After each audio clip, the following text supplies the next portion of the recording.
Call this meeting to order. Please rise for the pledge. 2 degrees warmer down there. I pledge allegiance to the flag of the United States of America and to the republic for which it stands, one nation, under God, indivisible, with liberty and justice for all. Okay, roll call, please. Yes. Roll call, Paul Cuny, Present. Al Davis, Here. Charlie Keel, Yes. Robert Laraway, Here. Brent Peavy, Here. Carol Shannon, here, Dave Torgerson. Here. Have a full vote. Agendas before you. Anything to be taken out and looked at?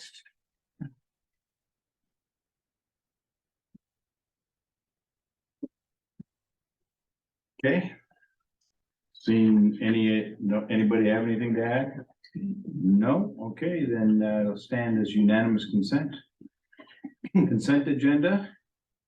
Anything to be taken out and discussed? Any corrections? You'll entertain a motion to accept the consent agenda. So made. Motion made by Laraway to accept the consent agenda. Is there a second? Seconded by CUNY. Discussion? All in favor, say aye. All opposed, say no. Motion carried.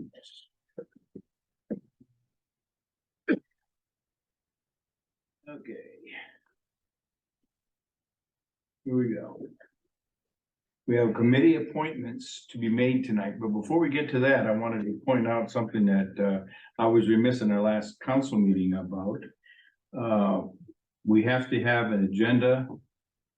Addition to the agendas has to be in the hands, what is it, 48 hours ahead of time, Tim? So the council rules say that if someone wants to add something to the agenda, it should be presented a week before, so it can be included with report and detail.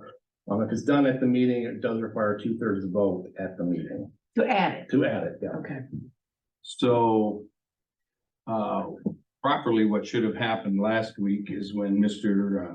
Davis wanted to speak about that one thing about the sewage, I should have put it down there and in council comments. And then we could have dealt with it that way.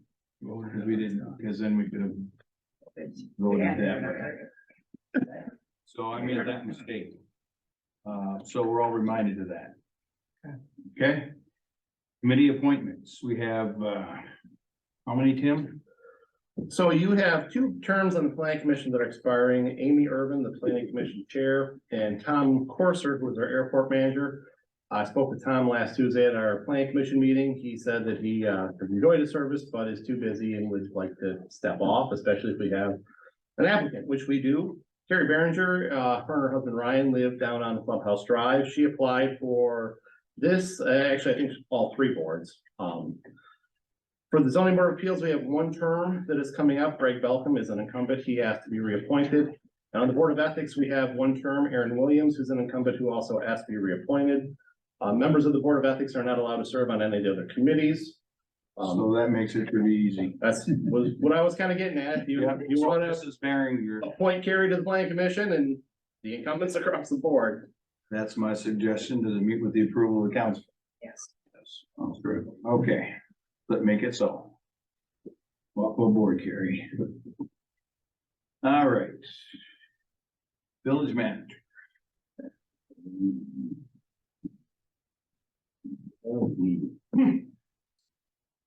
Well, good evening. I probably hopefully sound different than the last time you had a council meeting. Yes, I don't have COVID and I'm not hiding in my office. Yeah, you're a little closer. A little closer this time. Want to run down a few things for everybody. As you all should know, and it was highlighted pretty extensively in our most recent newsletter. We have updated the website. It is live. It's out there for everybody to see. I think everybody's familiar with it. I'm happy to go over a couple of the things right now if you want, but the big thing on our website, we have new residents back here. While I'm doing that, I'd like to introduce Chuck and Teresa Osborne. They are new residents on Cortez Drive. They have moved down from Sault Ste. Marie because they didn't like the 6 months of winter, and I heard Oh, yeah. they have 5.5. So Yes, they're that's here. good. Good choice. We're happy to And 3 months of construction. You know the other guy here. Oh, yeah. Yeah. Yeah. So on our website, the domain is still the same, lakeisabellami.org. Same basic kind of structure where we break things down into government, community, and services. Our philosophy has always been, 2 clicks. So if you want to come and find something, you're never more than 2 clicks away from finding that on our website. So if you want to look at minutes, just go down to the government page and select the minutes, and all of the minutes, all of the packets, links to all the recordings, all that is right there. Couple of things that we did different on the new site. We made sure everything was a fillable form. So a couple of those things that we had done in the past were obviously like application for appointment. One of the things that we've done on that is we went ahead and included kind of a detail of what each board does. More importantly, when it meets and what your time commitment is going to be if you want to volunteer to serve on any of these. Then you can apply right there. It's mobile friendly, mobile adaptive. Same thing if you're going away in the winter, or actually, we have one that just came in today. They're going away in the summer. If you want to have a home check request, just let us know right there. We'll have code enforcement and we have the sheriff's department know. So when they're doing their patrols, they pop by your house, take a visit, make sure everything's safe and secure. One of the big changes we made too, before, if you wanted to submit a code enforcement complaint, we had a fillable PDF, which was not the most friendly mobile option for folks out there. We went ahead and changed that to a regular form like the other ones you've just seen. So you want to submit a complaint through code enforcement. It's fillable form. You can attach a photo right to it. We ask, what's your desired resolution? You're not required to give your name. You're not required to give any context. So you can submit it anonymously if you want. But describe the issue, tell us where it's at, and we can get rolling on it. But most importantly, the biggest change, and I think the driver of what the council was looking for when we did the rebrand is this. It's the e-notify option. So with this feature, right now we have it set up for news alerts, meeting minutes, special election, and bid opportunities. So you can enter your phone number, you can enter your email address, and anytime we update those pages, you will get an alert that that page has been updated. So the one thing that we're going to roll out a little bit more this summer, news list updates. One of the things that we've struggled with the demise of print media is getting information out.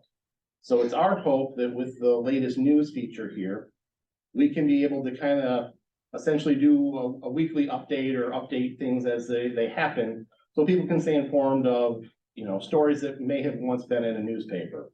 So like this last week, we updated with our E. coli results, which was also shared on our social media, on Facebook.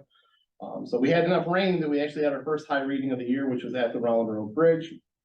I just got so the Tribe Test School Road, the health department does the other 4. The Tribe is a day ahead of the other ones. School Road came in today at like 37, 27, something like that. So, but this is testing that we've done now since, gosh, I think like 2016. It's been a while. So, and on our site, We have quite a history now. yep, so Data points. we have that data point right there, E. coli testing on the website, 2014 to 22. You can click on it and it's PDF. And it's got all of the data from those years there. Other than that, the content's pretty much the same. We updated the unbuildable lots page to obviously reflect what we've done with Lake Isabella North. So with those amended in 2023, there's really no restrictions left in the community unless you have bad soil. There's no blacklist, there's no arbitrary, every other lot scenario. It's purely based on the condition of your property. One of the challenges that we actually had to sort through, if you remember our old site on the bottom, we had like 3 kind of boxes. Mhm. I was like, meeting packet, Zoom link, check your taxes, we could actually go to 6 if we wanted to. So with the new one, we don't have the boxes. We have a bigger array down there. So what we've done the last 2 meetings is we've got the materials right here on this column. And also and the calendar page, we've included LIPOA events, with their consent. We've got planning commission, council, garbage, lake restoration. But if you click on any of these, you can also get the Zoom link to join the meeting right there as well. So really try to make it inviting, really try to make it something that people can easily use and easily find what they're looking for. We have a page started for the election that's happening in August. Right now, we've just got kind of a dashboard approach done to, here's what's being presented to the community. This is, you know, big picture impact on taxable value, what you'd be asked to pay annually. You know, here are the target areas. And as we roll out more information, more newsletters, we're gonna add these to this page, but there's the ballot language people are gonna see August 8th at the Sherman Township Hall. Everyone's voting there. You know, but all in all, really pleased with the way this turned out. I think it really was needed the more that we got into it. The old site worked very well, but it was dated. You know, and I'm really pleased at where this turned out. And also, next thing I'm gonna talk about is fireworks. If you're interested in donating to our fireworks, you can do that through your phone, mobile. Nice. Donor, you can click right there. You don't have to give us a check. You can do it wherever you want. We included that QR code on the newsletter that went out. We've included it on the mailings that we've done so far. We're gonna probably do 1 or 2 social media out here in the next week. The bigger question is, will we actually be able to do fireworks? So as of today, we have raised $6,425. Goal, typically we try and raise half of what the contract is. We did 17.5, so we'll be looking at 87.50 for a goal. Spoke to the fire chief this afternoon. Neither he nor I are optimistic that we are gonna have fireworks on July 1st. It is too dry. We're holding off on any decision until next week because there is rain in the forecast. But the last 2 weekends, our company Freedom Fireworks has had to cancel their shows because they've been shut down because of dryness. We've never had to cross this bridge before. We've always figured it would be rain, but we've always kind of thought that a default fallback date would be Labor Day. Try and structure on a Saturday for the whole weekend event. Labor Day makes the most sense to try again if we can't do it on the 1st. So pray for rain. But David Livermore is the one that makes the call. Dave's gonna be the call. Him and I talked today. We're gonna talk again early next week. You know, the fireworks people said, you know, can they come out and hose down the berm on, you know, 2 days before, see if that'll help? I don't know. I mean, I really don't. It's been so dry for so long. You know, watering it 48 hours beforehand is not gonna make a huge difference. It might not be that area that's concerned Yeah. about it, trees. Yeah, you're so dependent on wind. You know, those pine trees around that part 3 green are a huge fire risk. Dry pine needles and sap, I mean, that's a fire waiting to happen, so. Pray for rain next week is all I can say. I sincerely mean that. I'm not being cheeky. You know, we need it, or For so many reasons. we're gonna have to figure something else out. Last month, you guys talked a little bit about the sewer lagoon property. I included, hopefully a pretty detailed explanation of everything surrounding that in my written report in the packet. But back in 2004, Isabella County received 2% money from the Saginaw Chippewa Indian Tribe to conduct a feasibility study on Out County sewer system.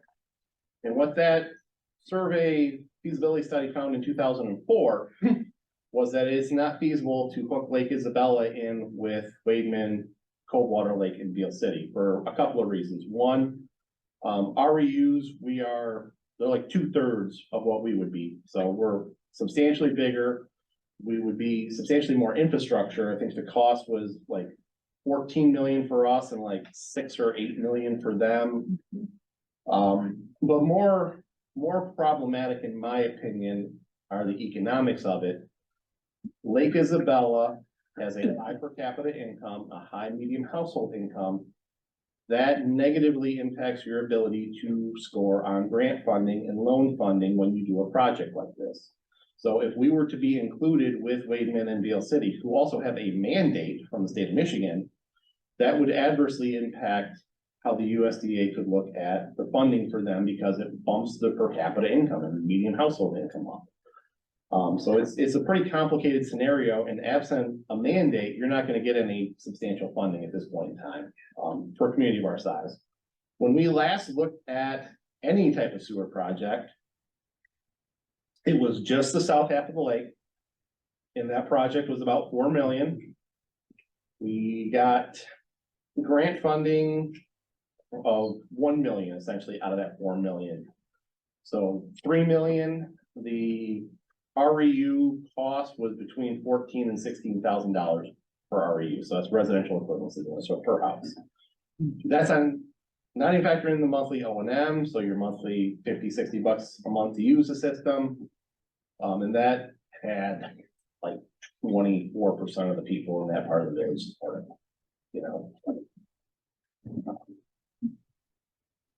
All large right now, so it's. Yeah. 14, 16. You know, but that's with the grant money. Yeah. Too, you know, so that's a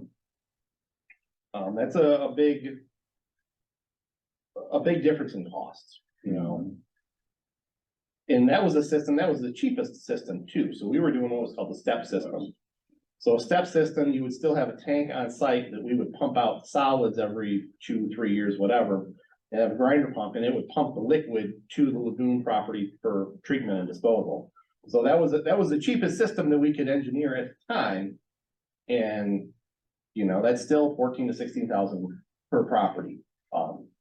And that brings in, without that mandate, one of the other legal hurdles that we faced in that project, without a mandate, we lost cover to impose a special assessment of that extent. When you impose a special assessment for a capital improvement, you're supposed to be conveying that value back on the property. So if you do a $5,000 assessment, you should have an appraisal or something saying, you know, property values are gonna have a positive impact of $5,000 at least. You know, with that system being only part of the lake, we couldn't make that argument because you can't say that we're adding $14,000 of value to a vacant backlot on Circle Drive when you can go buy a vacant backlot on Bundy Drive for 4,000. You know, so those issues there complicate the scenario considerably. Code enforcement, Mark has been on board now for about a month and a half, I think. At least a month. We're up to, I think we're pretty close to caught up in terms of our caseload. When it was just me, admittedly we got behind, so he's on board. You can see those numbers in the report, where I think we're up to, as of last week, 105 violations for the year. Was in court this morning for a ticket that I wrote, that went fine, judge ruled in our favor. All in all, I think we're really heading in the right direction with code enforcement. We've got, you know, a handful of properties, I'd say 3 that jump to the front of my mind that are really bad, that are the focus of our attention. You know, we're obviously doing the others, but every time we're going up, checking on those ones. Insurance, as you know, I talked about this earlier, I sent everybody an email. I did quietly shop around our property and liability coverage. We currently use the MMRMA, which is the Michigan Municipal Risk Management Authority. The other player in the game is the Michigan Municipal League. The MMRMA, at the end of the day, with our member dividend, was 15% cheaper with better coverage. So, you know, like MMRMA, whatever your property values are worth, they added an extra $1 million to it to cover you. You know, so all told, we were about $7,400 for our P&L. That's 3 vehicles, all buildings, all contents, cyber. We carry a $5 million coverage. So I'm pretty comfortable with our insurance level. You should also have received an email talking about the census challenge that I've been working on that's due by the end of the month. That is a fun project. So the way it works is the community is divided up into census blocks. And there are like 40 some of the village. each census block has a number of housing units. All told, for the census, they counted 954 housing units in the village. Started this process, we did kind of a cursory count in the village. We're over 1,000 housing units right now. Problem is, for your challenge, it has to be as of April 1st, 2020. So we kind of had to back off and look through some of the permits of what's been, approved in this last 2-3 window building boom. And then kind of look at, all right, what happened in 19? Was this done by April? Were they living here by April? So at the end of the day, we're thinking we got shorted a good 30 points. Where it becomes even more of an issue, in my opinion, is they gave us 179 vacant housing units. That to me is where the money's gonna be made if we win in this. The 30 homes would be nice, but we don't have 180 vacant housing units in this community. So the way that we've been working on the material to present to them is we take the housing, we take the block. So using mine as an example, on block 4032, 9 housing units. We have this great thing called GIS, where it's really easy to go and look and say, we count 12 housing units in that block. Where do the other 3 go from the census? And they don't give you a list, so you can't tell them, but. So the material that we submit is gonna look like this. You get your census block, you got the dwelling address, the tax ID. Was it built by April 1st? Does it have a PRE, and was it occupied on April 1st?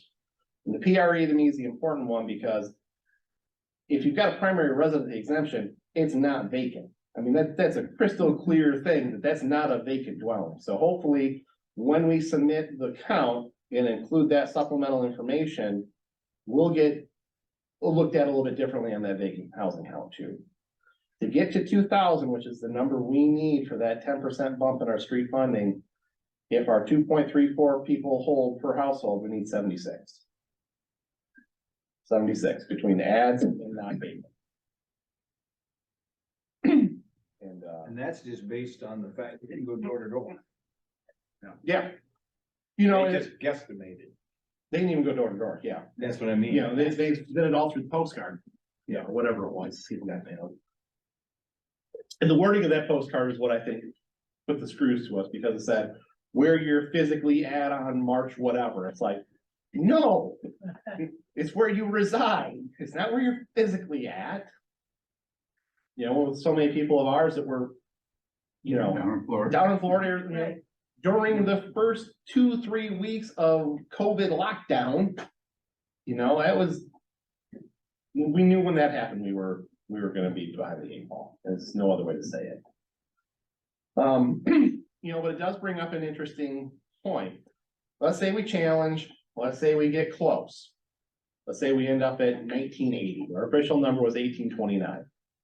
Well, that's 1980 without the 30+ homes that we built in the last 2.5 years out here. You can fund or yourselves a recount, I think, after 4 years. Is it worth looking at that point in time to do a recount? Because then you can bring those 30+ in to get over that mark if it's gonna make money for us when it comes to our streets. That's something to think about, long-term scenario, but that would be the next step in the game if we don't get to 2,000 and we're close. If we're not close, you're fighting Uncle Sam.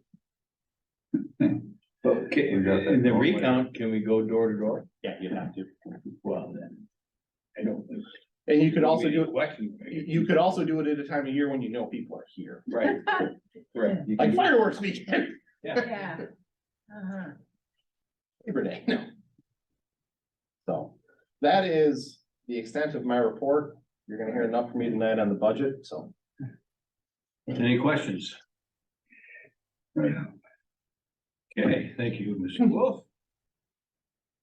Mr. Gray, you have the Sherman I Township. do, so, just, 4 quick things. One, the website posting of the website page update for Sherman Township is getting close to being done. I would foresee it being up and live hopefully in the next 2 weeks. So we've been tweaking a little things here and there and adding things, but it's gonna be way better than what was there previously, so. I have used some of Tim's things that he's got on there for our website, working with the website designer that's doing us for now, and say, yeah, I like what they're doing here. Let's duplicate that kind of stuff too, so. Secondly, the township hall, as I told you guys last time or 2 months ago, Teresa Clark, our treasurer, is going to be moving or having her office now in the township hall. We are just this week putting a Dropbox in. So anytime that you're gonna want to in the future go drop off taxes, you will not be doing it at her house anymore. You'll be going to the township hall. There's gonna be a Dropbox right now, one of the metal doors there, and we'll go through and drop in the back that way. Same thing with absentee ballots. So if you want to do absentee ballot and you don't want to mail it, you want to drop it off, you'll be able to do the same thing, goes into a locked, secure Dropbox. That'll be in there, so that should be completed this week, so.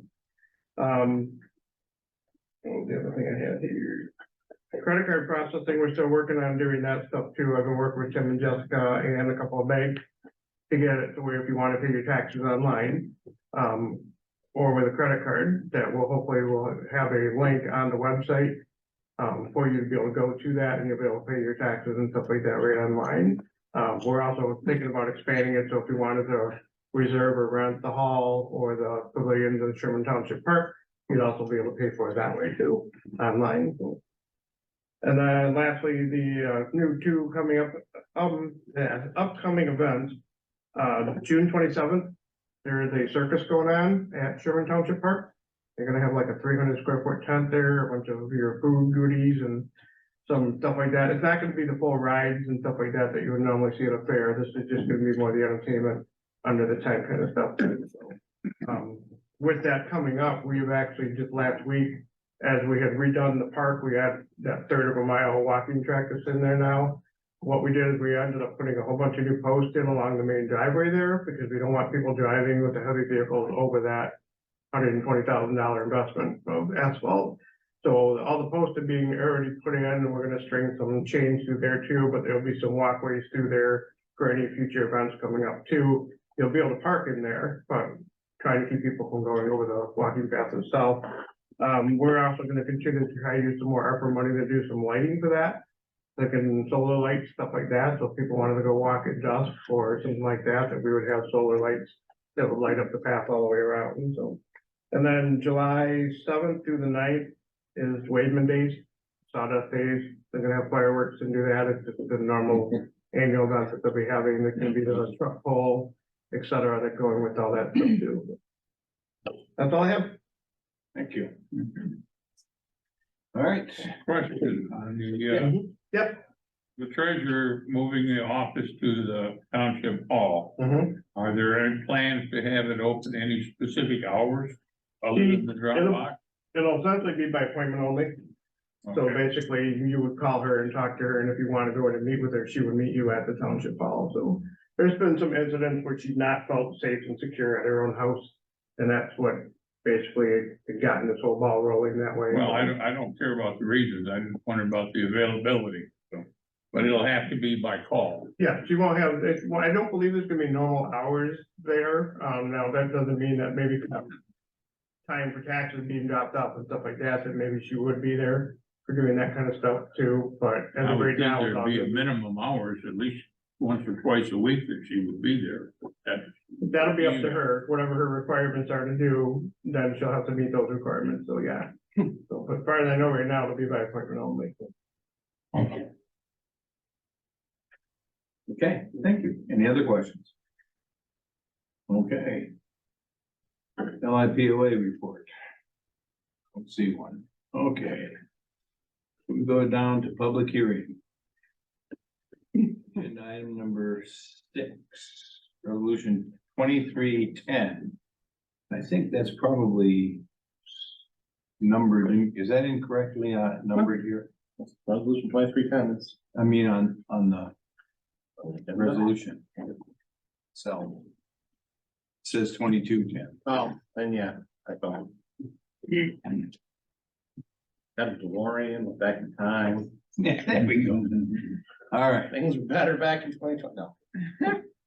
public hearing for agenda item 20, or resolution 2310 is open What, 7:30? at 7:30. Yeah, so. So your public hearing tonight, Mr. Chair, is for the adoption of the annual budget. Also the adoption of the capital improvement plan and the millage rate to be levied in support of the annual budget. The village charter caps the village operating levy at 1 mil with the anticipated heavy rollback this year. We're looking at roughly about 0.8, maybe 0.81 for an actual operating levy. What that means though is we, for the first time, have taxable value over $100 million in the community. So our taxable value went up almost $8 million last year, from 92.7 to 100.4.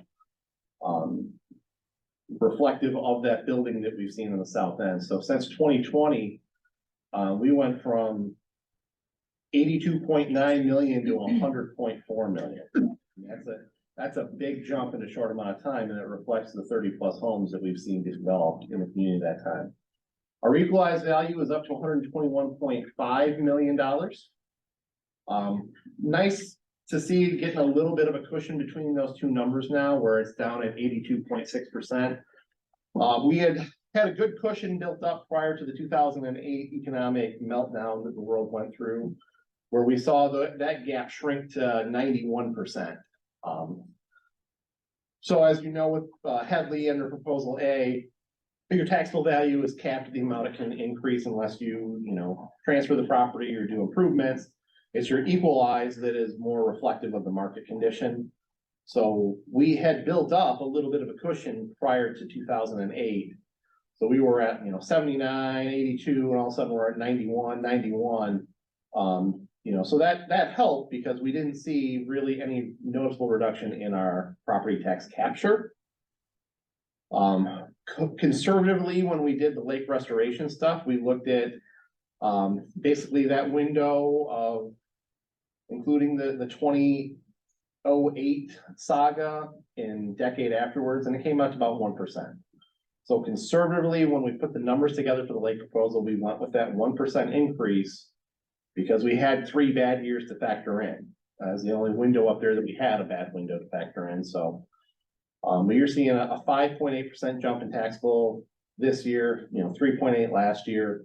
All in all, very healthy numbers. Our equalized value jumped 10%. We're seeing that with not only the new builds, but also the price of property when it's selling in the community. This is a pretty desirable location, especially now with work from home and charter or fiber to the home. So what does it all look like based on our taxable value in the community and what other places levy? We're still at the bottom. This doesn't include the 0.33, for the dedicated road patrols. But Isabella County is at the trough for 6.6 mils. Our residents are paying $663,000 a year in property taxes in Isabella County. And they want more. They're gonna ask. The 1 mil fire assessment millage, so Sherman Township voters approved a 1 mil property tax across their township. We do a 1 mil special assessment for the Broomfield portion in the village. Sherman Township operating, last I checked, was about 0.995. The medical facility from the county gets 0.97. Broomfield's like 0.97. Commission on Aging gets 0.87. IRIDE gets 0.86. And then there's the village. And then you get parks after us. Factoring in, 1,000 members of the association and the lake maintenance fees, all told, our community is paying about $1.5 million in taxes and fees for those services, with $80,000 coming back to us. Obviously, we get state shared revenue sharing, we get Act 51 money for our streets. But the tax bill that you're being escrow for, that's what is coming here out of that. Pennies on the dollar. Pennies on the dollar. So our budget, we actually have a new fund this year. So typically, the budget's been broken down into 4 funds: general fund, major street, local street, sewer. Well, because of the sheriff millage, we have a 207 fund, which is a sheriff fund. So this is the first budget year where we have that 5th fund in the budget. Looking at our financial policies, you looked at the investment policy last in 2020-21. Credit card policy, we have a cap of 5% of the combined budget for the general fund, major street, and local street fund. Those 3 have a combined budget of about $896,000. So our available balance credit available would be 44.8. We have 24.9 in credit card availability that we've issued, so we're well below that cap. Fund balance policy, you guys updated the fund balance policy a couple of years ago. So per our internal policy, I am not allowed to give you a budget that has a general fund ending balance below $175,000, a major street ending balance below $75,000, and a local street below $50,000. The projected ending balances are 321% of that, 504% of that, and 274% of that. So we're well above any minimum budgetary thresholds that we've imposed on ourselves internally. So one of the things that we do for our budget is that we base it around a capital improvement plan, which is a 6-year document. We update and adopt it every year as part of the budget. So these are the items that are included in this upcoming fiscal year that begins July 1's budget. Painting the traffic markings on the streets. We've got our chip and fog project we're doing with the road commission. We're finishing the software conversion for accounting and BS&A that bled over into this year. Didn't all get done last fiscal year. We're gonna replace a plow this year and a plow next year. We got a laptop to replace, parking lot. We've got a yet to be defined non-motorized project. And we had put away $3,000 for intersection beautification. I don't think it's gonna end up being anywhere near that because we were originally looking at doing stone. We talked with our flower expert and she recommended mulch, so we went with mulch this year as opposed to stone. Looking ahead, next year, or 2 years from now, the lines on the road, the other plow, computer replacement, we need to start replacing some of your guys' laptops. And then the next big road project. Now we have submitted a grant application to MDOT to do that project, actually more than just that project. So that would be a potential impact that we would have if we get that grant application. The following year, 3 years out, we have the first vehicle replacement that we go through on our fleet, we'll be replacing the 2010, another computer. Something that I think we should start thinking about would be updating the signage in our buildings. We've got the wood signs out front at both places. It may be time to look at more of a digital sign, something a little bit more polished than what we have right now. Again, something to think about. It's 3 years out, so it's not in the budget, is think about stuff. But really the big question I think that the council is gonna need to sort through this year is roads. And with that, the finance committee and I have discussed this, at a decent clip so far. But we've presented the budget in a way where the projects are a standalone. So we would do a project, save up money, do a project, save up money, do a project. When we did the major street project in 2013, there was a special assessment component, but there was also a bond component that we did ourselves against our Act 51 money. So this wasn't part of the special assessment. This was the money that we put on the table. If we were to pursue that option to just knock out the major street projects that we have in the plan, I believe that is a better financial decision for us because you're taking, instead of those big swings of a $200,000 project, you're putting that into a manageable, $50,000, $60,000 a year bond payment over a 5-year or 10-year period. It's easier to budget. It gets you out and done with everything at today's prices, not at what they're gonna be in 4, 5, 6 years. And part of that, we've talked at length the last few years about the need to resurface a lot of the local streets. And we've been approached by people on gravel streets about what do we need to do to get them paved. So the thought that we've talked a little bit about at the finance committee level has been, is there a way to run all of these at the same time to do one big project, multiple funding streams to get everybody the best price possible? So that's a discussion that I think the council is going to need to sort through a little bit later this year, as we get towards that point. But thinking of debt, because that would likely entail a bond issue or two. Right now, our debt position is very good. We have about $270,000 in debt.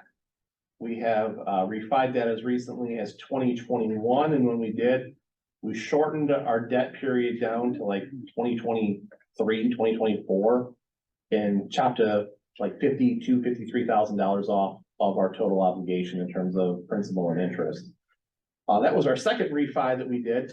So the debt that we had taken out, non-street related stuff, were to build this building, buy the DPW building, and to build the salt barn. And so we had those three out there kind of by themselves. We bundled them together at one point in time. That saved almost $200,000 then. We saved another 52 when we did it this last time. So all in all, our debt position is very good. You're limited by statute to 10% of your SEV. So we are using roughly 2.4% of our allowed statutory debt limit. At 294,000 or 292,000. Fund balances. This is our history fund balance since incorporation. You can see the blue line is general fund, orange is major street, gray is local street. But you're starting to see those big project swings in the orange. So that's, that was Queensway, that was El Camino, that was Birdie. So those are where those swings are seen. But you can see we've built up a very healthy fund balance over time. We've maintained our local streets, I think, as best we can for the extent that we have, with the amount of money we get for them. You know, and how that all looks. So projecting ending balance for this fiscal year, which is in the budget amendments that you would adopt under new business. We're projecting shortfall of $327 in the general fund, $112,000 in the major street fund. Keep in mind, we did a $200,000 project this year, $345 in local streets, and our sewer fund. The only thing we use that for is to pay our share of the E. coli testing of the lake. So we don't obviously have a sewer system in the community. So this is money that was originally collected by the Lake Isabella Corporation. Was tacked on to the sale of lots in the 1970s. When they went into bankruptcy, the bankruptcy court gave the LIPOA that money. When we incorporated, the LIPOA gave us that money. And it's that money that we've used to buy the sewer property, the lagoon property that we have. And do all the research and studies that we did over the years on, can we do a sewer? What would a sewer cost? In doing the soil test for the building use restrictions, all that came out of the sewer fund. You know, we don't have any other use for that right now. It's governed by a consent judgment. The consent judgment allows the village council to transfer $2,500 a year to your general fund if you want. We haven't done that since, how long have you been on council? It's been 7 years. actually, no, more than that. More than that, It's my sure. third term. Yeah, so we stopped doing that multiple years ago. So we're just using that for that. We collect $65 a year in interest, and our share is about $800 for the E. coli testing, and you know, we'll keep doing that till we run out of money. And I'm totally fine with that. It provides a good service to the community. For the upcoming fiscal year that starts in 11 days. Projecting a general fund shortfall of about $7,600. Due in part to not only what we have laid out in the capital improvement plan, but we're also covering college tuition for an employee right now. Take that out, we don't have a budget shortfall for the year. Major street, $68,416. Again, we have a $150,000 project that's on the books for the year. And about 11,000 short in the local street fund, and our $755 shortfall in sewer. For the budget that's in your docket, in your packet, the legally required document to adopt is the General Appropriation Act. What we have always done is we provide the community, the council, not just the previous year, the current year, and the next year, we go out an extra year in each direction. So we're able to forecast out the 24-25 year, factoring in our capital improvement plan, factoring in inflation factors that we build into the formulas, you know, revenue goes up X%, costs go up X%. So we're projecting that second year out in the budget, general fund revenue increase of 15.6, major street shortfall of 113. Again, we got a big project plan, local streets, 11,000 in the short. Sewer fund, again, $755. Broken record if you want me to talk about the sewer fund. But all in all, we are in very good financial shape. Your auditors tell you this every year. Yes. You know, and quite candidly, you guys deserve credit because for a community that levies less than 1 mil in property taxes that didn't exist before 1998, to have a 7-figure fund balance is unheard of. You know, our fund balance is gonna be more than the county in a couple of years, probably. And we can That loan was a them money. joke. That was a joke. But no, you know, the stewardship that the council has led on has been very good. You know, we've spent money wisely. We've stayed focused into what our service area is. We don't do mission creep. We don't get involved in stuff we shouldn't get involved in. And you know, we keep our staff overhead low. You know, local government shouldn't apologize for being an employer, but you shouldn't be an employer just for the sake of being an employer. You've got to employ people to get stuff done, but employ the right people at the right levels in the right places. You can operate efficiently. You know, these are discussions that we've had. You know, our most 2 recent code enforcement hires have come from different communities. You know, we've talked with them about, you know, we use technology at a higher extent in our organization because it helps us with our efficiency. So we can make that one-time capital outlay of BS&A or whatever. And at the end result, it saves everybody time, so we don't have to bring an extra person on for bookkeeping or an extra person on during tax season. You know, we make these investments so that we don't have those long-term overhead legacy type costs. Now, 3 things that I think are the big things that we have to look at this year. Streets, that scenario that we've already talked about. I really would like the council to come up with direction on what we're gonna do with the bulk lots on North. It's time. We've had them for a 1/4 century, guys. We gotta figure something out here. Something, I mean. And then obviously, a lot of this is contingent upon what happens on August 8th. You know, if that millage gets approved, I didn't feel like throwing a lot of stuff on here because that's gonna take up time. It's gonna take time and attention. And, you know, and rightfully so. That's a huge priority for our community. If they vote to support it, you know, we would be doing them a disservice to make that anything but the highest priority that we work on. So with that, I will answer any questions you have. And also you do have to open up for public comment at some point in time. Questions for Tim from the council? Well, I have a question. Is this the time, and maybe it isn't the time, is this the time to talk about streets and special assessments and that, or is that at a later date or what? For the budget. Pardon? That's part of the budget. Okay. Well, you know, I'm against special assessment. Okay? But I also found out some other information in that, so. Under a special assessment, I guess, well, let me back up a little bit. You talked about the roads, major roads, they'd be bond. And then they'd be paid for out of the funds we have for that. But what happens, do we have enough money there to pay for the bonds, and then if something happens to some of the streets and we have to come up with more money, do we have a cushion? Yeah, and actually, I tried to figure out a way to put that into a slide, and I couldn't because each year is broken down to costs and capital and expenses. Doing the bond approach allows us to maintain a higher fund balance on hand because we avoid those big swings.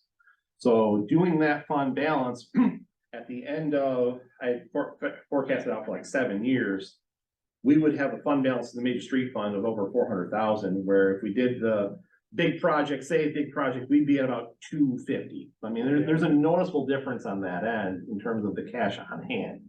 And that's always been something that has really concerned me, as the size of our organization with the limits that we have on raising capital. You know, a mile of road costs them what it costs. It doesn't matter if we're paying for it, the county or MDOT, it costs the same amount of money. You know, so when you look at what's an appropriate fund balance policy for our size organization with our ability to raise revenue, we do have to keep a higher percentage, in my opinion, on hand because we are challenged when it comes to bringing in new revenue. You know, where You know, a Mount Pleasant can get by at 2% because 2% to them is $1 million, where 2% to us is $25,000, you know? So we need to look at the actual dollar amounts rather than percentages. It's always been my philosophy when we deal with this. So then, basically, on the major streets, there is no special assessment. That's completely separate deal. There's no special assessments. Correct. So that gets done. Then it comes down to streets, Local. local streets. When you do local streets, again, I don't like special assessments, but I guess, and I don't know how you guys feel about this or not, if people are asking for their streets and their different sections to be done, Mhm. I guess I lean that if it's a special assessment, I don't like it, but if it was a special assessment, instead of doing it the way we do it the opposite way, say, okay, people, we're gonna put the burden on you in your section. If you want the roads done, you're gonna have to work with the people in your neighborhood to get the vote in there. In other words, talking about flipping the vote. Yeah. The individuals, if they don't vote, it's a no. If they vote, it's a yes. To me, I can understand that then, because what you're doing is you're telling the community at their level, if you really want it, you guys gotta get out and campaign, because if you don't do it, we put a special assessment on, but you've gotta get the majority saying you're gonna do it. Yeah. Not us, you. If you don't want it done, you know, you don't wanna do the work, then I guess you don't get your streets done. That I don't have a problem, because it's not a vote by the people as far as a regular vote, but it's all up to them whether they do it or not. That type of special assessment, I don't have a problem with at all, because We did it. So Paul and I have had a lot of good conversations about this, and we respect each other's positions and view on this. The way the council had done this when we did the 2007 project is we moved everybody in the yes column and sent them a postcard that had, I think, postage already on it, and said, if you want to be moved to the no column, send this back. And we had a majority of people on several streets do that. So that's why Channel isn't paved, Northview isn't paved, Avion isn't paved, you know. but Bishop- those streets, I don't mean to cut you Yeah, off. go ahead. They're small numbers, Yeah. okay, because I was on Channel Drive, so I Yeah. say no, there was only one other house on there. It's per property owner. Yeah, per property owners, but I mean, they didn't want it because Yeah. it was just property there, so I can understand. Yep. You know, the vote coming in that way, but what I'm saying is just, let's say, well, I can't say Charlie, because you're on a main road too. But somebody who's not on a main road and there, let's say there's 30 houses on it. To me, it should be the vote of the people. So in full disclosure, at this table, I live on a major street. Right. Paul lives on a major street. Local, local, local, local, local, Oh, Fairway. county primary. That's local. Yeah, yeah, You're See, we did our own assessment. Oh, okay. Fairway, but Okay. we went and got our, You know. all of our people and did it. Right, So, right. so did we on Lincoln. So that's why I'm saying is if you had it I that, get it. you know, for some reason I was thinking Fairway was major, I'm sorry. But then I guess it's up to you, Charlie, you and your people to get the yes votes. By saying everybody's a yes vote unless you send in and say no, I just say, then it's no special, you know, people can't say, you tax us without representation. No. We as a committee said, everybody's a no, you get the votes and we'll work it out for you. We will work for you, we will help you along, but you have to do the work. And I think one of the things that's really going to need to factor into what this direction the council wants to take on this happens on August 8th. Oh, definitely, definitely. You know, that's why, Not about- you know, that's why I didn't go into detail into this in the budget, because that has to happen first, and that impacts what I recommend to you. It really does. And I think it also impacts the type of projects we look at for the local streets. You know, to manage that cost impact on people, and how, you know, can you do, you know, a micro surface, is that gonna be suitable for 6 years or whatever, versus a 1.5 inch overlay that'll last you 10, you know? Those are all big variables that are still undecided, that you know, And I agree with that, Yeah. but the thing is I look at this and I'm kind of going to that the special assessment's gonna go through. I'm not saying it definitely is, but I'm sure hope it does for the lake. Well, to put a burden on somebody and, you know, they don't have a say in it, you know, they do, but it's sending in the no. This way is, hey, guys. Yeah. We know we did the lake thing. Now we're asking you locals, if you want it, we're more than happy to help you on that. But you have to take the thing, not us. Because what I've heard in the past was 7 people made the decision, and that's not a true statement. I know that. Okay, but the no vote, it's easy to get it more going the other way, because people are generally lazy. They don't pay attention to stuff. Where if they have to vote the majority in there, they're actually doing it. And I think that if I was on a local street, I'd be out there, if I wanted to pay, I'd be out there saying, hey, come on, we gotta get together. This is a chance of a lifetime, because if you don't do it now, it'll cost a lot more if we do it on our own, you know? you know, one of the things that Paul and I have talked about as well is, you know, the scenario that I presented, you know, breaks them apart as a one way to fund major and a different way to fund local. You know, you could pursue a street millage to do it all. The issue that you run into, in my opinion, by law, you have to levy taxes uniformly across the jurisdiction. So if you present a plan that is a millage only for local streets, oh, and I don't vote Yeah. for that. And that's not fair. Yeah, so those are other dynamics that have to get factored into this equation is, do you break it up into that way, or do you do one big lump sum plan under the millage approach and say, this is how it's all gonna get funded, you know? You know, those, there's a lot of layers of that conversation that you guys have to think through and have yet. You know, knowing that you have to have it is the first step. I would say 99% of the people out there aren't gonna know that though. Yeah. That live on major streets, like they're Sure. not gonna vote no. Cause they're gonna get paved anyway. No one's gonna know that. Except for you two guys. Watch it. And the Osborne's in the gray. But I'm trying to be fair. Right. That's why I've always been Yeah. against special assessment, but then when like, he brought up the major streets would be done out of that way. Mhm. I said, well, wait a minute, and then he says, and. Yeah. No, Paul, you and I won't be paying in on the local. Would you wanna vote and say you wanna pay local and it's not your street? Yeah. But I understand. What I'm saying is, no one's gonna know that though. No one's gonna know that. That doesn't mean it's right though, right? That doesn't mean because they don't know, we should just keep it quiet. They can vote no, you know, with ignorance and not knowing anything about it, so let them go and vote yes. Oh, yeah, you know, go, I yeah, don't vote yes. right. Again, if I you wouldn't be change mad at it you to for a voting yes Right. instead of a no, you know, you have to mail in a no. If you change it around, that makes them work for. And that means that people in that street, the ones that know that, they need to get out and Yeah. do the hustle, okay? I'm just saying, if we can swing it around, because before I was dead against.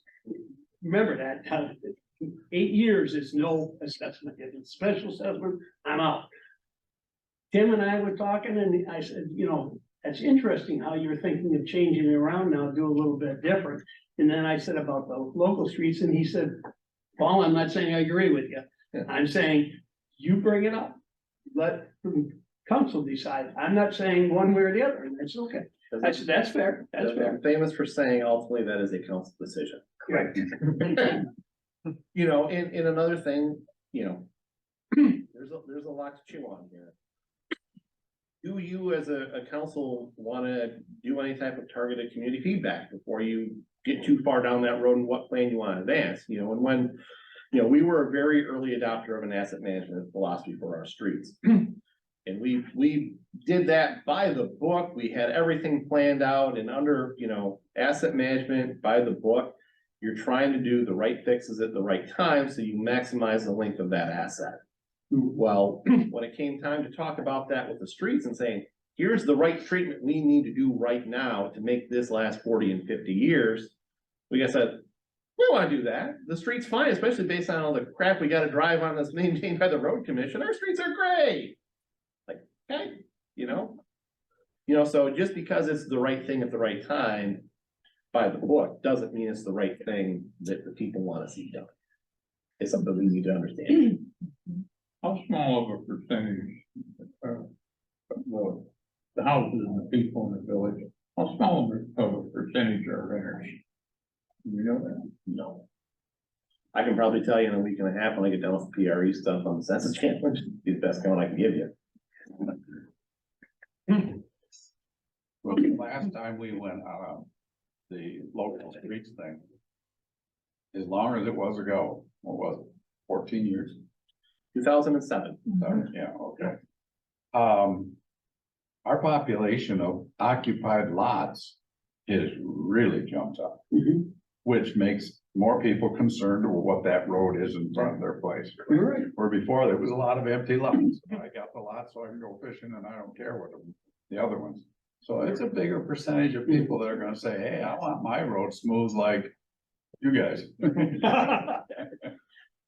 Yeah, But- you know, and I've had this conversation with Charlie, you know, I know I've talked to Paul about it, but I mean, I'm as anti-tax as anybody to stable, you know, but the nice thing has always been about Lake Isabella with that low operating millage. It's truly pay for play. If you want this service, this is what it's gonna cost you. It's not like we're wasting it on things that we don't need to waste it on. It's very revenue specific to a task or a service. Well, you ask the people to come out here to live yourself. Why did you come here? Why didn't you go to the Union Township? You know, 63 mills, 35. Yeah, there's your reason, right there. For a comment about you guys saying about the streets. Well, this is not public comment yet. Hold your, keep that idea because it's coming up, okay? Anybody else have any questions? Okay, that's good to bring that up now, because we gotta think about that. Okay, so, any other questions about the budget besides that? From the council? This I'm understanding is just a renewal. What do you mean? We're not adding another mill or whatever. No. No. That's what I'm saying. This is the money that we have. This is our budget. Yes. I just wanted to clarify. Yep. Clarify that. Anybody else? Are you for sure getting like the radio thing? I see it on here, $1,200. Yeah. Like a radio channel. Yeah. It's not a channel, so what we ended up doing, I sent everybody an email on this. We bought 4 Motorola's. And it's a $25 a month fee per radio, and it's a nationwide network. Oh, okay. So they're sweet, they're like handhelds. That's when the first Yeah, cell phones came out. like- Yeah. especially they're like the Nextel, yeah, so they operate at Verizon. Yeah. I can use it at my house, Jerry can use it at his and when we have bad weather. You know, because we looked at the dedicated radio option, you know, the capital outlay on that to get everything rolling was 12 to 15. You know, and looking at this as the alternative at $1,200 a year. You know, you can't tell me in 10 or 12 years, there's not gonna be some type of technology jump that makes that obsolete to begin with. Absolutely. You know. It's gotta be. Yeah. Yeah. Well, of course. Everything's. Mhm. Anything else about the budget? Okay. Now. First comment about the streets, I'll tell you right Hey, now. now, what we do here too, because this is the first time you've been, right? Yeah, We always say our name and the address for the Okay. record, so we have it on the record. sure, I apologize. My name is Charles Osborne, and my address is 1032 Cortez Drive. Okay. Okay, the best first comment about your streets is, if you're worried about your streets, you haven't been up to Sioux Saber, Michigan, because the roads are so bad, I don't care how old the city is, I'm from the city in the nation, the fact is the streets are the worst in the condition, worse than any part of Michigan, okay? So you gotta be happy about the streets here. You can drive on and you're not hitting a bump pothole or anything like that, you do something about it. Now, the questions I have is, you're talking about sewer project, is that, you're talking about bringing sewer into the whole area or just parts of the area? No, that was historical background for what we went through before. Okay, There's so other communities that have been mandated to do that. please, because I just left the area and I had to pay sewer, I'd rather have septic take a well, that's one. The other comment I have too is the fireworks thing, now, does the area allow people to shoot fireworks at their homes, or are they restricted? Right now, they're all State- restricted. Yeah, we follow the state law, so you could, the Right. state law limits it to, you know, around Memorial Day, 4th of July, Labor Day, New Year's Day. Okay, The days and times are on the website. okay, because that's one I was wondering too. The other thing is, now I don't know who's responsible for dead animals along our road light. We got two dead animals along the roadway going home, and I don't know, that the Lake Home Solar Station is supposed to be responsible or somebody. Is there two dead animals sitting there, and I'm worried about they're just gonna draw attention to predators and anything else. And does anybody pick up the dead animals like raccoons, possums like that, or they just leave them there? It's right kind of, it's on, what's that street tree so there? Is that Queensway? Queensway, yeah. Down on Queensway, down by. Two raccoons. Yeah, a raccoon and a possum. Oh, is it a possum? Yeah, it's a possum.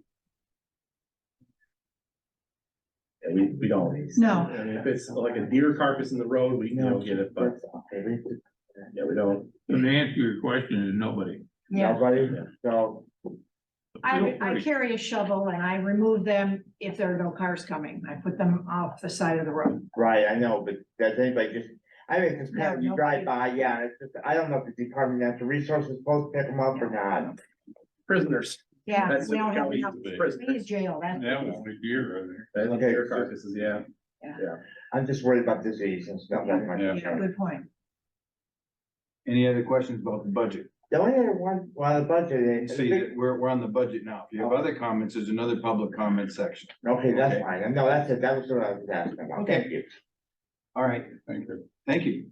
Any other public comment about the budget? Okay. All right, public hearing is closed, 8:06.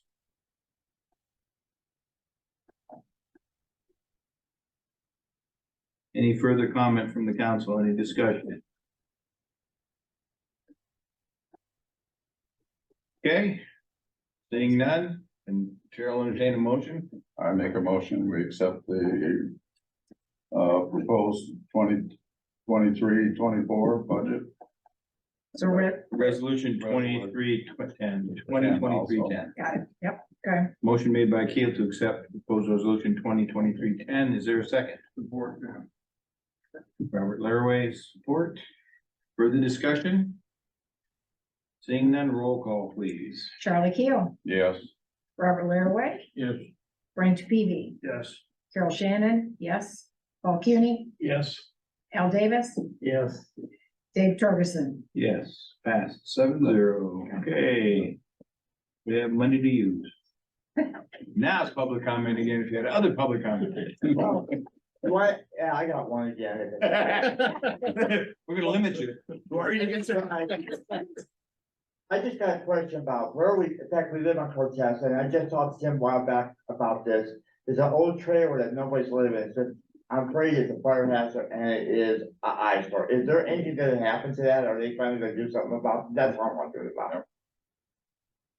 If I'm going to enforce a case on it, that's all I will say in a public meeting. Yeah, we've got a case on that. Okay, It's seriously, being dealt with as best we can. no. We can't say too much. I wish, I mean, if you could tell it, I'd be happy. Just get the thing out there, do something, because the eyesore puts it the fire hazard, and I don't even know what's living in it, so. No. And one other thing too, I found out where we live, that there's been some problems at our residence, is that affect us at any way, because we want to make sure, it was our house that was. Kathy had, I guess it was a rush, Jackie Andrews. yeah, I had a rust going on, I guess some time ago in the house, so like 5 people were arrested there. I was just wondering if there's any problems, if that's gonna affect us, or if we're just, it's all cleared up or something. There's no issues with the Osbornes. Well, that's good. There you go. Home free and clear. All right. Is that it? That's it, thank you. Yeah, you spurred him on now. Oh, shit. I just want to get it now because you're talking about it next, but the Article 6 stuff that you'll be talking about next. I went through and read most of it. I like everything I've seen. I just have one recommendation or request. In the part of it where you talk about construction and things like that that are going on and what time they're allowed to start and what the sounds are. Right now, you are proposing or set up at 7 AM for start times. I would recommend maybe moving that to 8 AM. And I can back it up, I can back it up. Part of the reason I said that is about 3 or 4 months ago, well, 2 or 3 months ago, 4 houses over from me, they redid their roof. And they were starting at 6:30, 7 in the morning. I'm sleeping 4 houses away with my hearing aids out. And it woke me up. It was that loud. So that's why I'm approaching it in that sensitive. I can hear it with no hearing aids in it before 7 in the morning. Is why I'm leading to maybe 8 o'clock in the morning, a little bit nicer because people have gone to work in most cases. Obviously, it's not gonna apply to me because I don't wake up with you at 8 o'clock, but you know what I mean? It's something I'd like to. I woke up that morning, but whether I wanted to or not, but that's one thing I'd like to see, have you guys talk about or propose that. Change it to 8 o'clock in the morning instead of 7, but other than that, I'm happy with everything else I read. A lot of work, Tim. As a builder to that, it's pretty tough to do that. The reason is, we want to get an early start to beat the heat. And, you know, if it gets to, say, 75 degrees and a lot of roofs, we have to get off the roof. Well, if we could work from 7 till 10, there's a lot of days, that's all we can do.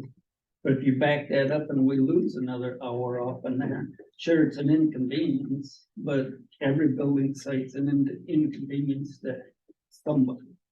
So, you know, well, with us, you know, it really cuts into our early morning production right there. I know, I understand that part of it. I looked at it as if they could have gotten on site at 7 and started doing some work that's not loud.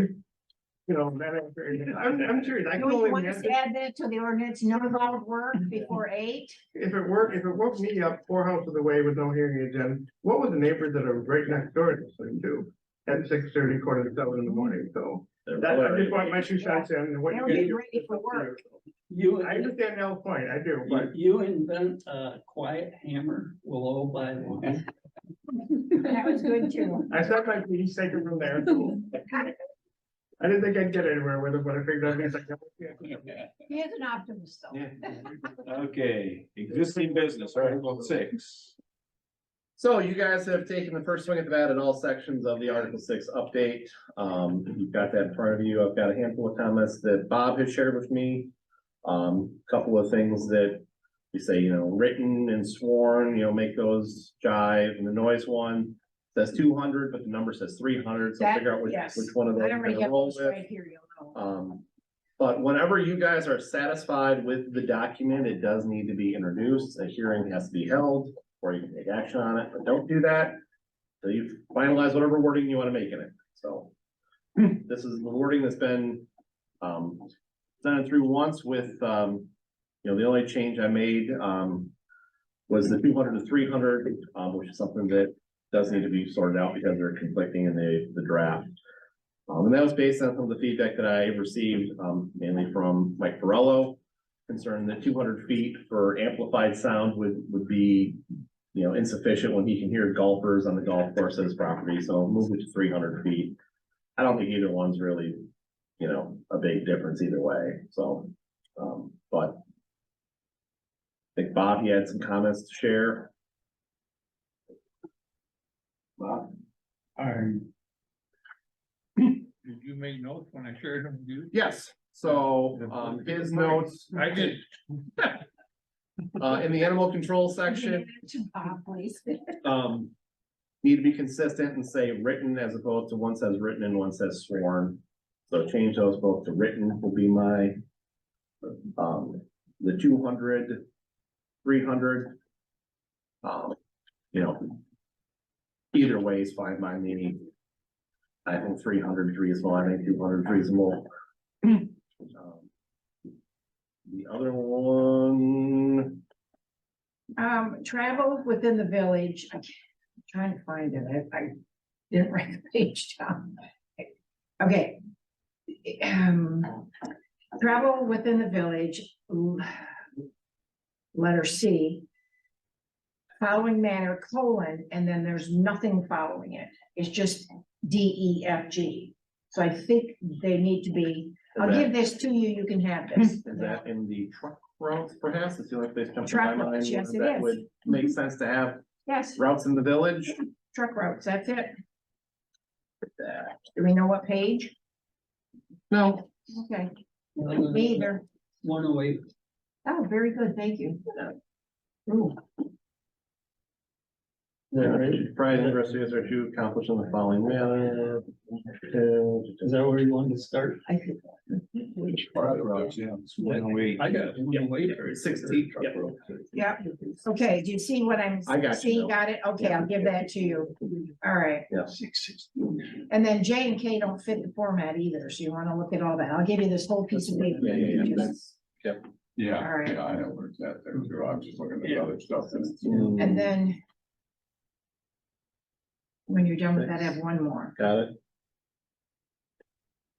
Okay, maybe you can find it out. What is it? Are you in for numbering and addressing? Number 2. You're addressing one. I don't know, what's the name of the section? Oh. Anything You you talking want. traffic control sign? Definition? Yeah, definition. Okay. One of them has to be capitalized, but the last one, E, I don't know what it means. Means point of origin means generally the street entrance closest in proximity to the village's operation as of September 1st as driven. So when we assign house numbering, you gotta pick an end of the street to start with. Oh, got it. So we Okay. picked the end that was closest to the office as of 2001. All right, that's what I didn't get. Okay, I'm fine. Okay, thank you. I'll give you these two, you can, what comment you like. Yeah, thank you. Anything else? Satisfied with it, or do you wanna look it over some more? Because we don't wanna do it and then have to change it. We don't wanna introduce it and then have to go backwards. So if there's anything you wanna say, you gotta say it now. Does that mean this too? So again, I apologize. That was supposed to be done on the meeting agenda this month. It got away from me, but the hard copy of the code enforcement policies are in front of you. Take home, read. Everyone got a PDF version of it. You know, Look at it, see. look at that. I'll make sure to put on the agenda next month. That was absolutely my fault. Dropped the ball on it. Had some things get away from me at the end of last week. This week was a hard week. Absolutely was a hard week. Okay, So, and that's part of this, right? Can be, doesn't have to be. Oh, okay. All we're right. just talking right now about Article 6. Yeah, Yeah. that's what I was trying to Correct. ask, if it's part of that or not. And this is not part of Article 6. No, our code enforcement policies are a policy adopted by the council. That gives us the internal direction and more than anything on how long we treat violations. You know, what's that initial time, what are the forms we use? So. Everybody read through this, are satisfied with it? We're in good shape. I mean, who knows if somebody's gonna come out from the community and read something differently? And that's why we have public comment, so. Okay. Anybody? So who wants to sponsor it then? Yeah, right. I guess I will. Oh, good job. I'll second that. I don't need to second it. No, it's just gonna bring it up for. Yeah. Okay, now we're on to number 9, new business. Okay. Resolution 2311. So budget amendments are obviously somewhat have been covered already. The finance committee has now met 3 times to look at the budget that was already adopted and the budget amendments, most recently at 6 o'clock this evening. In your packet, the materials that the finance committee had agreed upon prior to the 6 o'clock meeting, using our ARPA funds to cover the road patrols for this year, because the millage doesn't kick in until next week or 2 weeks from now. So you've got all of this year's road patrols cover, lake patrols, and the code enforcement vehicle purchase. Things that we removed from the capital improvement plan for this year, we cleaned the carpets instead of replacing them. We had initially planned to do a concrete pad under the DPW dumpsters for the recycling. With the recycling program somewhat in question due to the county's finances. Didn't think it was wise to put in a $6,000-7,000 concrete pad unless we're gonna make it into a basketball court. And we were gonna replace the brown chairs in the audience. we've, repurposed the old council chairs for that first row, so there is an advantage in getting here early, Jeff. One of my recommendations at work. Yeah. So we took those out. Overall, the general fund has a slight deficit. Keep in mind that things that are one-time expenditures that factor into that are tuition, flight package for the code enforcement vehicle, the extra newsletters and stuff that we did for the 22 election and, the updated website. We also had, $197,000 street project, in there. We currently have over $1 million in our fund balance. And then, the finance committee met tonight at 6 o'clock. As you know, we received an email last Thursday at 2:48 in the afternoon, talking about premium pay, which is something that we've been doing with our ARPA money as a staff retention, mechanism. The recommendation that I presented to them was a retroactive bump of $2 an hour. And I will turn it over to Charlie for the rest of the details. We had quite a discussion on things and how it's going to affect our employees. Being Jerry and Jessica and Tim too. And that we want to treat them fair and keep them comfortable with what's going on. And I think the biggest thing that we can keep in mind is that this is the COVID money. This is not our general budget money. It's COVID money that cannot be spent after the April 10th. And so to be fair to them, we came with a recommendation to increase Tim's recommendation to $4 an hour for Jessica and Jerry, and $3 an hour for Tim. This would use some of that COVID money up, but it would not use it all. There would be some of that COVID money that would come back that we could use in those areas that we foresee that we need, be it road patrol, lake, roads, whatever, and that. So we did that trying to soften the blow of losing that they were gonna get for the next year and a half, isn't it? They were gonna be getting it, but this will back pay that at that level and make it a more comfortable spot. So they knew it was coming, but now taking the bullet in his hand was gonna be a tough spot for him. So we hope that that would Band-Aid it and make it a much softer spot using that COVID money that way. That would be our recommendation. You have a resolution on the table that reflects that that recommendation from the finance committee. That was with the code enforcement, those are the two documents there. The finance committee asked for a lot of information in terms of, how much each individual had left coming, how much to essentially make whole for what was paid since April 10th. When, you get the email 6 weeks later that says you can't do this anymore, 2 months later, whatever. And all those are variable because the way we structured it was based on hours worked, and we're making different hourly amounts. And so there's different amounts to get played into that.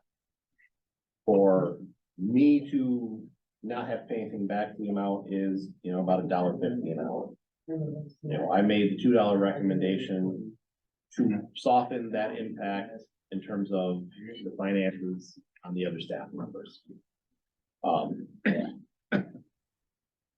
Realistically, you guys all knew as a die, and that's why we amended my contract to reflect that when the COVID money ran out for me, my base salary changed.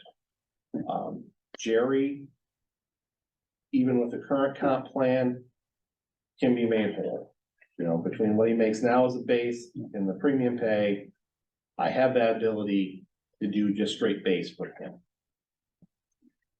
The other full-time employee is where the fall off really occurs. And keeping in mind that we are providing a college education to that person, is where the struggle, I think, lies in terms of what's the appropriate level of compensation. So those were the things that I shared with the finance committee. This is the direction that they came back with. They will Also, if they are honest with you, tell you I fought them to not move me to 3, keep me at 2, make my staff whole. That's what I advocated for. And that's all I will advocate for. And we thought by doing those amounts in 443, it brought them up. Jerry is very much safe and not gonna lose anything. Jessica, yes, is going to lose some things, but like Tim said, she is also getting her college education paid for by us. And then, once she gets her degree, then we can negotiate that contract steps accordingly, once she has that degree upon her, which could happen in the next year. Yeah. This will meet, the other people will be happy with this, like this was.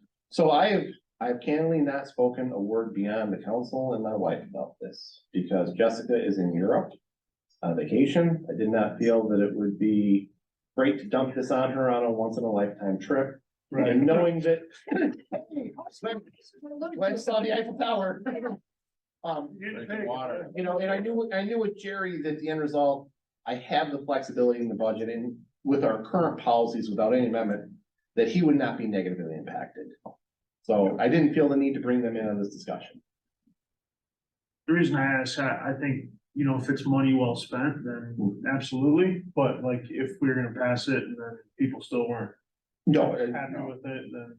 you know, I'm fine, Jerry's fine, and I think, you know, Jessica being able to understand that the college tuition is a big factor in this too, that, you know, in the 4 is a very generous offer, you know, that, Well, the thing of it is, it's not something of our doing. Right. yeah. The federal government Yeah. wouldn't have sent us a letter April 10th, 2.5 months late, that says don't spend any more money. That way. I mean, we're trying to make the best we can out of this thing. Like I Because said, it's for me, not all I anything. care about is not having to pay anything back myself. Right. After that, Otherwise, that's. what- after that, I don't care for myself, you know. Yeah, if they have to pay something back, no, that's not. Yeah. That's not kosher. You know, and the nice thing too, in my opinion, is if you do something, whether it's 2, 3, 4, whatever for them. That gets put on the paycheck that goes out this week, which is the last check of the year. So we don't have to deal with any of this nonsense for a 1 pay period in terms of adjusting base. Right, in July. You know, we can start the new year on a fresh note and. You know, the finance committee reviewed the base salaries that are in the new amended budget for them. And that, you know, they're comfortable with those levels. And they've reviewed the proposed changes to the comp plan that we do every year for cost of living. I think those are reasonable. Yeah, This is taking care or taking the place of the COVID money that was promised. So correct, yeah. Yep. So you guys had obligated funds. Jerry would run out the end of this fiscal year, Jessica the next fiscal year. Now, it does not fully replace all of those funds. It does not. No. Nor should it, in my opinion. Same with me. It doesn't replace everything that was due to me under the previous agreement. And that's fine. This is the way it works. The genesis of it was, if we recall, we had to obligate the money somehow, Yes, and this alleviated us from taking it out of our general fund to give them a raise and stuff. We could do it with the COVID money. and that, the And important, that's how it's supposed to. yeah, the important thing to think about too is even with the recommended from the finance committee, you're still gonna see probably Right. $16,000 come back into your ARPA pool that you gotta That we can spend one way or another on something between now and 2026. Engineering. In other than, you know, where I felt about myself in the situation, the thing that I was adamant on with the finance committee is whatever fix you propose, do it with the ARPA money. Yeah. Do it with Joe's money, not with the village's money. You know, save your general fund money for other purposes. You have to spend the ARPA money by a set date and time, and you only have a certain number of things you can spend it on. Do that before you dip into your own pocketbook. is this continuing salary or does it just go for a time frame? When you say spend the ARPA money? So the way the premium pay was structured, it was an hourly stipend based on actual hours worked, and there's a cap amount that each employee could receive under the act. So none of us are gonna reach that cap with the change that has come down from the federal government.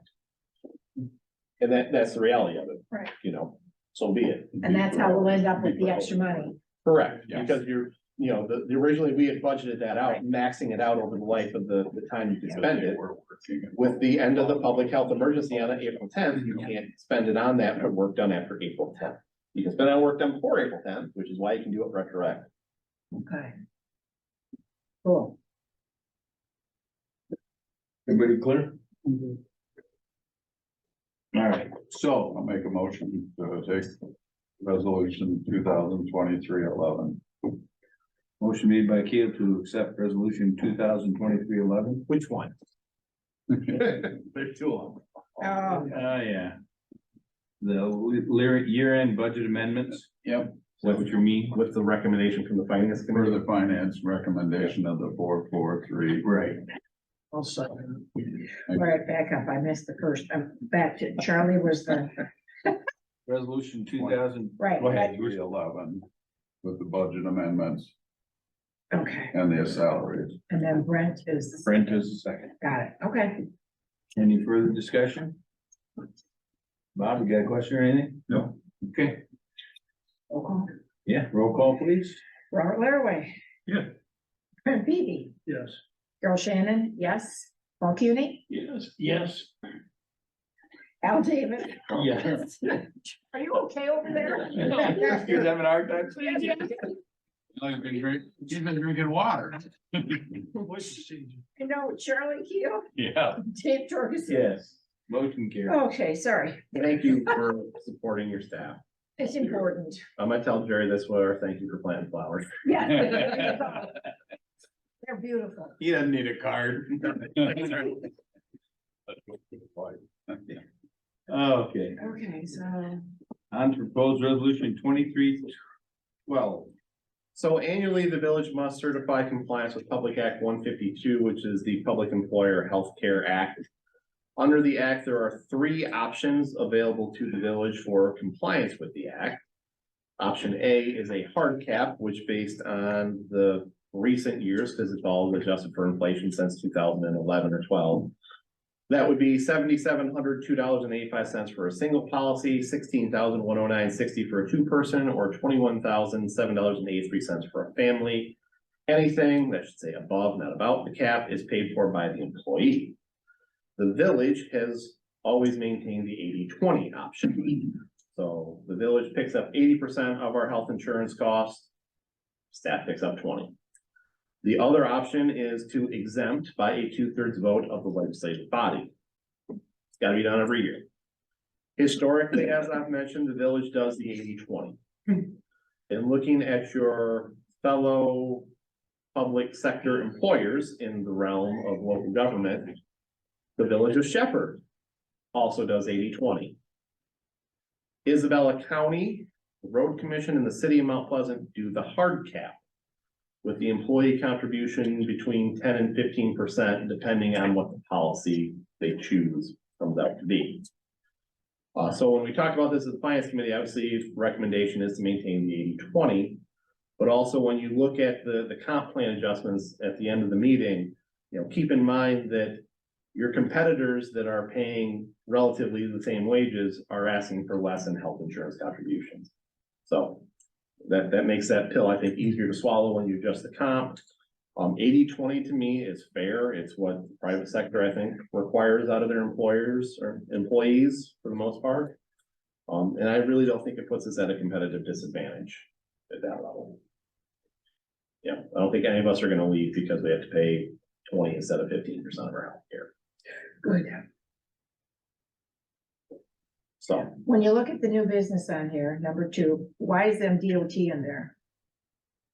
MDOT, Yeah, because this is a form, the annual certification is actually due to MDOT because it's okay, contingent of our Act 51 fund. got it, okay. So under Act 51, it's 18J is the section, you have to submit this certification annually by September 30th. So all these dates are really off the wall because we're July 1 fiscal, our benefit year is February first, but you gotta report as of September 30th. You know, There you go. we're in the habit of, I do it as a budget just because, you know. Gets it done. Years ago, we didn't have meetings in the winter, you know, and the benefit year rolled over, so, All right, thank you. welcome. Any discussion? Questions? Carol, entertain a motion. I'll make the motion. Motion made by Davis to accept resolution 2023-12. Second. Seconded by Keel. Further discussion? Seeing none, roll call please. Brent Peavy, I got one question. We're sorry. accepting the 80-20, right? Yes. yes, Okay, yeah, staying with the 80-20. okay, so it'd be the section 4 portion of it? Mhm. Yes, Yep. Yes. okay. Thank you, sir. Carol Shannon, yes. Paul Cuny, Yes. Al Davis, Yes. Robert Laraway, Yeah. Charlie Keel, Yes. Dave Torgerson. Yes, motion carries. Resolution 23-13. So, part of the world of dealing with federal money, you have to have policies governing procurement. Now, we've drafted these and submitted them as part of the initial round of stuff that we had to submit to the feds and the state. We're talking with our auditors, you know, I looked at it and said, you know, I don't think the council actually formally adopted these outside of, you know, the whole application process, so. And we just filled in the application. Yeah, pretty much, like, why, you know, we should probably formally adopt these in a more accurate, you know, official manner than as part of the application, so. These are the cookie cutter standard policies for procurement and. you This is know, what we followed already. what we've been following. Yeah, and the auditors have a copy. I said, hey, we did this when we adopted to do it, and we'll do it formally here at the next meeting, and they were agreeable to that. It's, okay, 2023. policy for allowable costs and cost principles and advanced, CRF, Advanced. policy adoption. it's advanced, it's just not spelled correctly on the It's resolution. advanced, It's ADAV, yeah, ADVACED, or it should be the word advanced. it's advanced. Okay, It's like advanced reimbursement. got it, okay, so that has to be changed on the actual resolution, okay, So we, I'm done. you need a, Yeah. motion to get the paperwork done. Yeah. So sign the paperwork I'll through make the. Why does it say North Carolina? 23-13. I'll second. Yeah, I gotta change that too. Oh, yeah, I was You doing can tell where we took it. from. Yeah, Motion made by Yeah, Davis to thank you. accept resolution 2023-13, seconded by Tiffany. I got it. Okay, good, thank Any further discussion? you. Everybody clear on it? Yes, Okay. Roll call. please. okay, Carol Shannon, yes, Paul Cuny, Yes. Al Davis, Yes. Charlie Keel, Yes. Robert Laraway, Yes. Brent Peavy, Yes. Dave Torgerson. Yes, motion carries. We can't use ARPA money for alcoholic beverages. Says it right there. They're darn it anyway. But you can buy a drone with it. Yeah. What about the distilling equipment? Yeah, there you go. That was always in the details. Resolution 23-14. So the last item the finance committee looked at tonight was the annual cost of living changes to the comp plan. In addition to that, I took out get rid of the step stuff, guys. We don't use it. Just set a minimum and a maximum, be done with it. Yeah. The finance committee was also provided, and I can happily give it to anybody. The MML has a wage and benefit survey that they do annually, and it's voluntary participation, so you submit all of your, you know, data for what you pay each position. Then you can get a whole spreadsheet that says, here's what everybody pays their police officer, or their lieutenant, or their DPW employer, or paid, so whatever. So they have that for manager. Jessica's position, which, you know, I've used 4 or 5 different job positions to come up with that list. Jerry's and code enforcement. So this reflects what I think are reasonable in terms of the market and, you know, what we've seen with inflation. Philosophically, the village has always tried to maintain the village manager and deputy manager at a 1 to 2/3 ratio pay scale wise, so. You know, the entry level and the max are roughly 2/3 for that position is what they are for my position. I can tell you that the zoning administrator is probably low. As someone who performs that work for a community. I officially am contracted for 10 to 12 hours a month at $400. So that's, you know, north of 35, 40 bucks an hour, what I'm expected, you know, to make there. I put in obviously more than that, but that's a different day. You know, it's important too to look at these in light of what we just talked about with health insurance. That, you know, we are paying the 20 and not 10 or 15, so.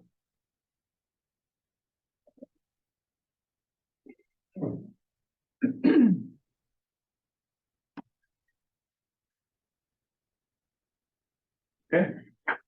Any discussion? And this is just how it's allocated. Well, those are the right, yeah, so as the manager, the budget I present, the staff wages have to fall. You know, between Right. those ranges. Okay. And, you know, they do. It gets confusing to people, I think, when we say, all right, the breakdown is major streets, local streets, et cetera. But that's an accounting. That's an accounting, so, you know, Yes. all of our Yes. salaries are broken up into different departments, so. You know, Jerry is half major, half local street. Okay. I'm 12.5 major, 12.5 local, so a quarter of my salary comes out of street. 40% comes out of manager, like 15% comes out of planning and zoning, 10% out of clerk.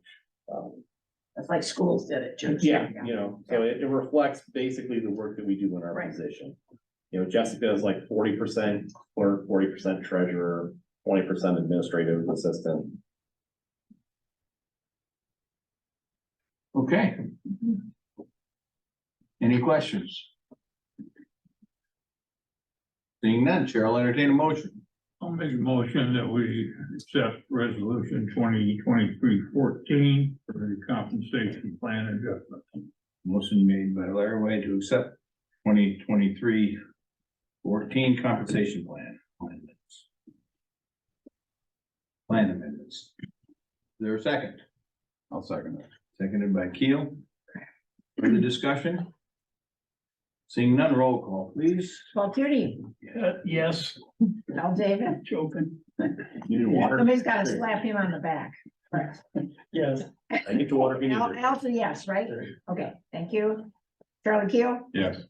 Robert Laraway, Yeah, Ken Peavy, yes. Carol Shannon, yes, Dave Torgerson. Yes. Motion carries. Public comment? Yeah.